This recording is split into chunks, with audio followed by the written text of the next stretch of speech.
तो last video में हमने पढ़ा था कि कैसे हम फंक्शन को क्रिएट करते हैं, कैसे फंक्शन को कॉल करते हैं, कैसे फंक्शन को पैरामीटर्स पास करते हैं, क्या पैरामीटर्स क्या होते हैं, रिटर्न टाइप क्या होती है, ये सारा कुछ। अब थोड़ा सा उसका हट के आया है, वो है फंक्शन एक्सप्रेशन।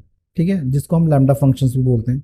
मतलब कि कुछ ऐसी चीज़ होगी जो फंक्शन जैसी ही होगी, बट वो एक्सप्रेशन टाइप का है। कुछ आपको हो सकता है लगे कि पता नहीं क्या चीज़ है, तो इसकी एक बार डेफिनेशन पढ़ लेते हैं। तो ये क्या बोल रहा है कि क्या डार्ट में क्या करता है कि हम फंक्शन एक्सप्रेशन भी यूज कर सकते हैं, जिसको हम लैम्डा फंक्शंस बोलते हैं। लैम्डा फंक्शन का मतलब होता है एनोनिमस फंक्शन, मतलब जिसका कोई नाम ही नहीं होता। अभी तक हम फंक्शन जो बना रहे थे उसका एक नाम था। जैसे कि मैंने ये फंक्शन बनाया जिसका नाम था हेलो, से हेलो। एक बनाया मैंने फंक्शन जिसका नाम था सम। एक हमारा ये ग्रीट यूजर का फंक्शन है। एक हमारा ये प्रिंट नाम का फंक्शन है।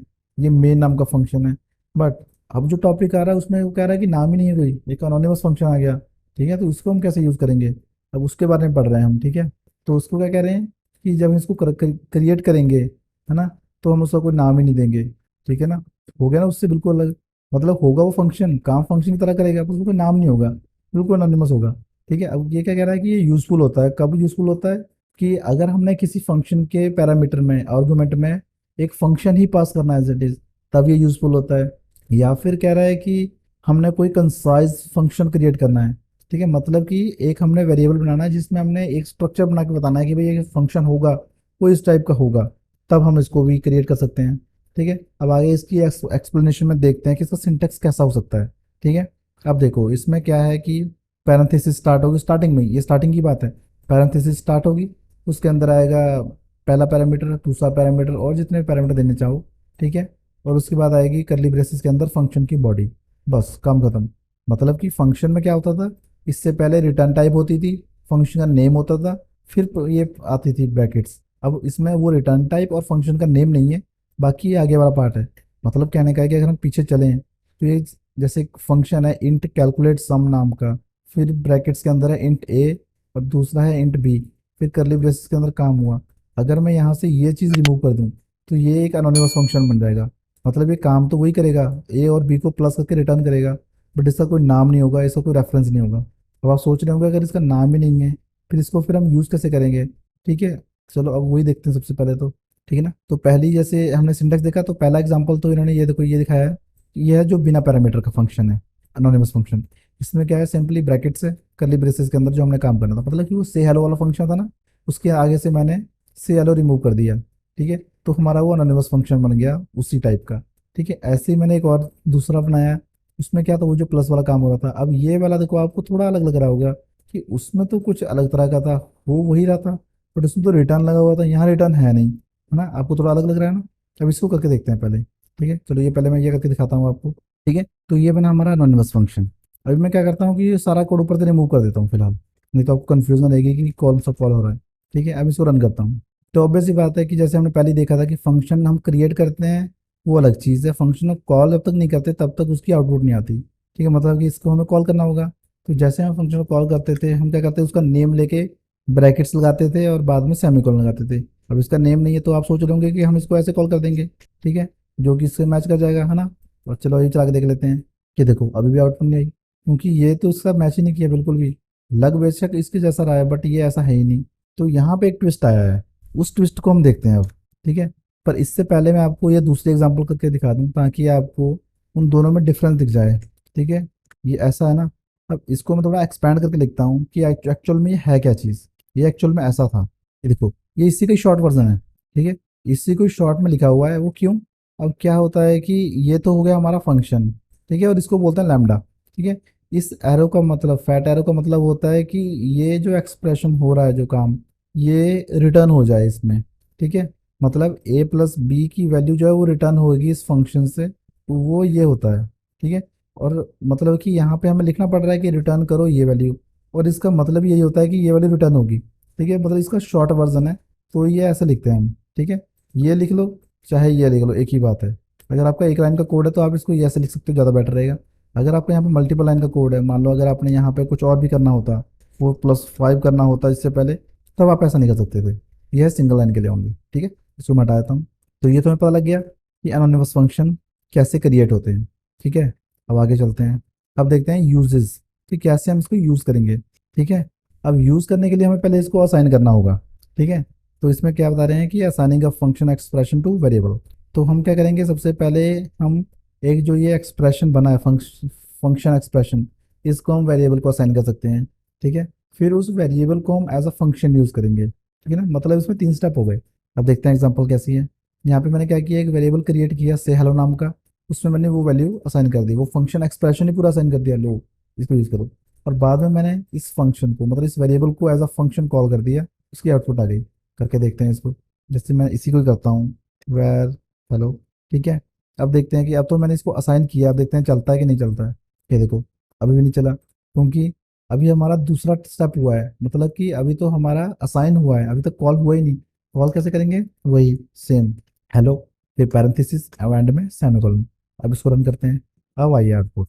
ठीक है, आउटपुट कैसे आई है, अभी मतलब कि तीसरे स्टेप में जाके आई है, मतलब कि ये थोड़ा उससे डिफरेंट है फंक्शन से, मतलब काम फंक्शन जैसा ही हो रहा है। ठीक है ना, मतलब कि हमारी ये जो फंक्शन की एक्सप्रेशन है, इसको पहले हमने एक वेरिएबल में स्टोर किया, उस वेरिएबल को हमने कॉल की, तब जाके हमारी आउटपुट आई।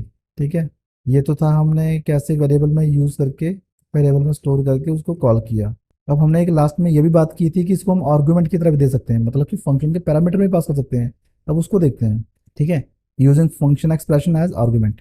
तो इसमें क्या बोला हुआ है कि हम जो हमारा फंक्शन एक्सप्रेशन है, इसको हम आर्गुमेंट भी दे सकते हैं दूसरे फंक्शन में, मतलब एक फंक्शन को दूसरे फंक्शन में ही पास कर देना एज इट इज। तो ये मतलब कितना इंटरेस्टिंग लग रहा होगा ना आपको, कि एक फंक्शन को हमने दूसरे फंक्शन को पास कर दिया कि चलो आगे काम करो। ठीक है, इसमें क्या कह रहा है कि देखो, this is useful when you want to define a function on the fly for a specific task. ठीक है, मतलब कि आपने क्या किया, एक फंक्शन बनाया हुआ है।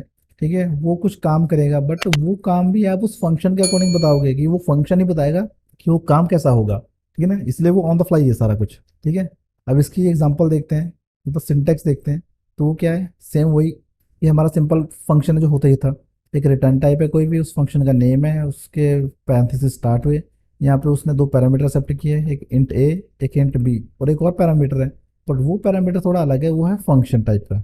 ठीक है, मतलब कि एक और पैरामीटर जिसका नाम है ऑपरेशन, वो है टाइप फंक्शन का। और हमने एंड में क्या किया, एक प्रिंट, कुछ प्रिंट किया है। क्या प्रिंट किया, उस ऑपरेशन को हमने 2 पैरामीटर पास करके उसकी जो आउटपुट है उसको प्रिंट कर दिया। अब आप सोच रहे होंगे कि ये ऑपरेशन ने क्यों रिटर्न किया, और ऑपरेशन ने क्यों ये 2 पैरामीटर लिए। ठीक है, इसका क्या लॉजिक हुआ, अब आप सोच रहे होंगे कि इसको क्यों, कैसे पता है कि इसको ए बी चाहिए, इसको ओनली ए क्यों नहीं चाहिए, इसको ए बी सी क्यों नहीं चाहिए, और ये रिटर्न क्यों करेगा, रिटर्न कैसे किया। अब हमें क्या पता ये रिटर्न करेगा भी क्या नहीं। ठीक है, तो इसका आंसर है इसकी नेक्स्ट लाइन में, मतलब कि जब इसको कॉल करेंगे तो हम ऑन द फ्लाई एक फंक्शन देंगे, एक्सप्रेशन फंक्शन, उसमें हम ये डेफिनेशन देंगे। नेक्स्ट लाइन में चलते हैं। अब इसमें हम क्या कर रहे हैं, इस ऑपरेशन, ये परफॉर्म ऑपरेशन वाले फंक्शन को मैं यहाँ कॉल कर रहा हूँ, और कॉल करते टाइम मैंने 2 पैरामीटर के जो आर्गुमेंट थे वो दिए, 5 और एक 3। और जो थर्ड पैरामीटर था ऑपरेशन, उसमें मैंने क्या किया, फंक्शन एक्सप्रेशन दे दिया पूरा। और वो फंक्शन एक्सप्रेशन क्या कर रहा है, वो 2 पैरामीटर एक्सेप्ट करेगा, उन 2 पैरामीटर को प्लस करेगा, फिर बाद में उसको रिटर्न कर देगा। समझे बात, ठीक है ना। तो मतलब है कि फंक्शन के अंदर हमने फंक्शन पास कर दिया, और उस फंक्शन ने बताया उसको कि काम कैसा होना है। ठीक है ना, ये होता है इंटरेस्टिंग काम इसमें। ठीक है ना, इसको बोल रहे थे हम कि ऑन द फ्लाई हमने कुछ उसको फंक्शन पास कर दिया। ठीक है, इसको चला के देखते हैं कि ये कैसे काम करेगा। इस सबको रिमूव कर रहा हूँ मैं। ठीक है, अब इसको चलाते हैं। तो इसकी आउटपुट है ये 8।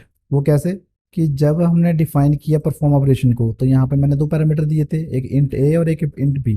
ठीक है, और बाद में एक और पैरामीटर दिया हुआ था जो फंक्शन टाइप का था, और उसका नाम मैंने कुछ अलग रख, कुछ भी रख दिया, जैसे कि मान लो ऑपरेशन। तो मैंने प्रिंट क्या किया, यहाँ पे ऑपरेशन नाम का उस फंक्शन जो था उसको मैंने प्रिंट कर दिया। ये मुझे अभी नहीं पता था, ये मुझे तब पता चलेगा जब मैं इसको यहाँ पे दूंगा। अब तो मुझे तो, क्योंकि मुझे तो कंफर्म था कि मैं क्या कराना चाहता हूँ, इसलिए मैंने इसको पहले ही डिफाइन करने से पहले ही मैंने यहाँ पे इसको प्रिंट कर दी, इसकी आउटपुट। मैंने दोनों पैरामीटर दे दिए। मतलब है कि जब मैं इसको कॉल करूंगा तो मैं इसी टाइप का सिग्नेचर रखूंगा उस फंक्शन का, मतलब उस अनोनिमस फंक्शन का, ताकि वो इससे मैच करे और मेरी आउटपुट आए। तो जब मैं इसको कॉल करने लगा परफॉर्म ऑपरेशन को, तो मैंने क्या किया, वही 2 पैरामीटर दिए पहले तो, 2 आर्गुमेंट दिए 5 और 3। उसके बाद अगला आर्गुमेंट जो था वो था फंक्शन। तो इसमें मैंने क्या किया, अब देखो इसमें इसने 2 पैरामीटर सेट करने थे, 2 आर्गुमेंट सेट किए ना इसने, तो मैंने यहाँ पे 2 पैरामीटर रखिए, ए और बी। ये कुछ भी हो सकते हैं, कोई नहीं हो सकता इसका। और अब इसने कुछ आउटपुट प्रिंट कराई है, तो मैंने क्या किया है कि उसका ऑपरेशन परफॉर्म किया जो मैं करना चाहता था, और बाद में उसको मैंने रिटर्न कर दिया। ठीक है, अगर मैं यहाँ प्लस की जगह मल्टीप्लाई करता, तो ये इसको मल्टीप्लाई करके रिटर्न करता। देखो आउटपुट आ गया 15। ठीक है, तो ऐसे हम यूज करते हैं कि ये फंक्शन एक्सप्रेशन को एक दूसरे फंक्शन के अंदर। ठीक है, ये तो हो गया आर्गुमेंट में कैसे हम फंक्शन एक्सप्रेशन देते हैं। अब एक और ट्रिक आ गया, अब हम अगर चाहें तो फंक्शन से एक फंक्शन एक्सप्रेशन को रिटर्न भी करा सकते हैं। ठीक है, मतलब कि एक फंक्शन को आप एज आर्ग्यूमेंट फंक्शन एक्सप्रेशन दे सकते हो और फिर बाद में फंक्शन एक्सप्रेशन को रिटर्न भी कर सकते हो, मतलब कि फंक्शन के अंदर फंक्शन ही चली जा रहे हैं। ठीक है ना, इसमें आप कंफ्यूज मत होना बिल्कुल भी, बहुत इंटरेस्टिंग चीज़ है, बहुत काम आएगी आपको आगे। ठीक है, तो इसकी वही नॉर्मल डेफिनेशन है कि फंक्शन जो है वो रिटर्न कर देगा पूरे फंक्शन एक्सप्रेशन को। ठीक है, जो कि हमें ये फायदा देता है कि हम डायनेमिकली फंक्शन की रिटर्न टाइप को करा सकते हैं किसी कंडीशन के बेसिस पर। ठीक है ना, तो सिंटेक्स कैसा होगा इसका? सिंटेक्स तो चलो छोड़ो, क्योंकि सिंटेक्स तो पता ही है हमें, हम डायरेक्ट इसके एग्जाम्पल पे आते हैं। अब एग्जाम्पल में क्या है कि इसका, पहले मैं इसको डार्ट पैड में ले जाता हूँ ताकि मैं आपको चला के दिखूँ। ठीक है, अब देखो, अब मैंने एक फंक्शन जो बनाया था उसकी रिटर्न टाइप क्या रख दी है? फंक्शन। मतलब कि जो हमारा फंक्शन एक्सप्रेशन होता है उसकी टाइप फंक्शन होती है, यहाँ पे एफ कैपिटल है। ठीक है, और इसमें मैंने कोई पैरामीटर सेट कर लिया कुछ भी। ठीक है, अब मैंने क्या किया, चेक किया कि अगर ये ऑपरेशन, अगर इसकी वैल्यू कोई भी उसमें ऐड लिखा हुआ है, तब मैं क्या रिटर्न करूंगा? एक एक्सप्रेशन रिटर्न करूंगा जो कि क्या कर रहा होगा, दो पैरामीटर को एक्सेप्ट करेगा और बाद में उसको प्लस करके रिटर्न कर देगी। ठीक है, मतलब है कि जो इस फंक्शन की आउटपुट आएगी वो भी डायरेक्ट आउटपुट नहीं होगी, वो भी कॉल करके फिर उसकी आउटपुट आएगी। ठीक है, मैं आपको अभी बताता हूँ थोड़ी देर में कैसे क्या बोल रहा हूँ। ठीक है, तो अगली कंडीशन है, अगर ये ऑपरेशन की वैल्यू हुई सब्ट्रैक्ट, तो वो क्या करेगा, दो पैरामीटर एक्सेप्ट करेगा और दोनों को माइनस करके रिटर्न कर देगा। अदरवाइज क्या करेगा, वो दो पैरामीटर एक्सेप्ट तो करेगा बट दोनों को मल्टीप्लाई करके रिटर्न करेगा। ठीक है, अब आओ इसके नेक्स्ट लाइन पे। अब यहाँ पे मैंने क्या किया, इस गेट ऑपरेशन नाम के फंक्शन को कॉल कर दिया और मैंने यहाँ पे स्ट्रिंग की वैल्यू दी है ऐड, जो कि मैंने इससे मैच करवाई है ताकि ये इस केस में जाए। ठीक है, और इसने क्या कर दिया, अब हमें एक रिटर्न कर दिया कुछ डाटा, हमने उसको एक वेरिएबल में स्टोर किया। ठीक है, और बाद में उसको हमने कॉल किया। चलो इसको मैं हटाता हूँ, अब आपको लग रहा होगा मैं इसको कॉल क्यों कर रहा हूँ, मैं प्रिंट करता हूँ डायरेक्ट इस ऑपरेशन को, इसको। ठीक है, चलाते हैं इसको।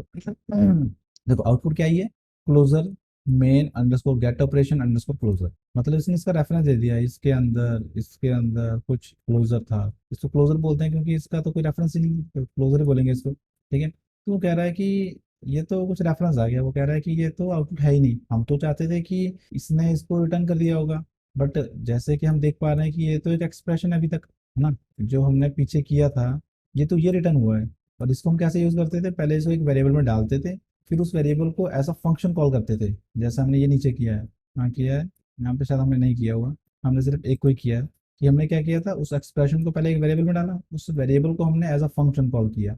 तो मतलब क्या हुआ, तो ये जो ऑपरेशन है ये तो अभी उसका रेफरेंस बना है, अभी तो हमने इसको फिर से कॉल करनी है तब जाके ये आउटपुट देगा हमें। ठीक है ना, तो मतलब क्या हुआ कि हमने इस ऑपरेशन को कॉल किया एज अ फंक्शन, है तो ये वेरिएबल बट इसमें पड़ा जबकि है एक एक्सप्रेशन फंक्शन, तो ये भी एक फंक्शन ही बन चुका है, तो इसको हम फंक्शन की तरह कॉल करेंगे, मतलब कि ये फंक्शन दो पैरामीटर एक्सेप्ट कर रहा है तो हम इसको दो पैरामीटर देंगे। तो जब मैंने इसको रन किया तो इसने प्रिंट कर दिया 5+3 जो कि बन गया 8, क्योंकि ऐड के केस में मैंने इसको प्लस किया था, अगर मैं इसको ऐड की जगह सब्ट्रैक्ट देता तो ये इस केस में नहीं जाता, इस केस में जाता, और इस केस में मैंने किया इन दोनों को माइनस। अब रन करते हैं तो आउटपुट आ गई 2, और एल्स केस लगाया, मतलब कि अगर ये दोनों मैच में ना ऐड नहीं है ना ही सब्ट्रैक्ट है, इसके अलावा कुछ भी है ये, तब ये इस एल्स केस में जाएगा, मतलब इसको मल्टीप्लाई करके रिटर्न करेगा। अब रन करते हैं तो ये देखो मल्टीप्लाई करके रिटर्न हो गया, मतलब कि हम एक फंक्शन के पैरामीटर में फंक्शन एक्सप्रेशन दे सकते हैं एज आर्ग्यूमेंट, और उस फंक्शन से हम रिटर्न करवा सकते हैं पूरा का पूरा फंक्शन एक्सप्रेशन।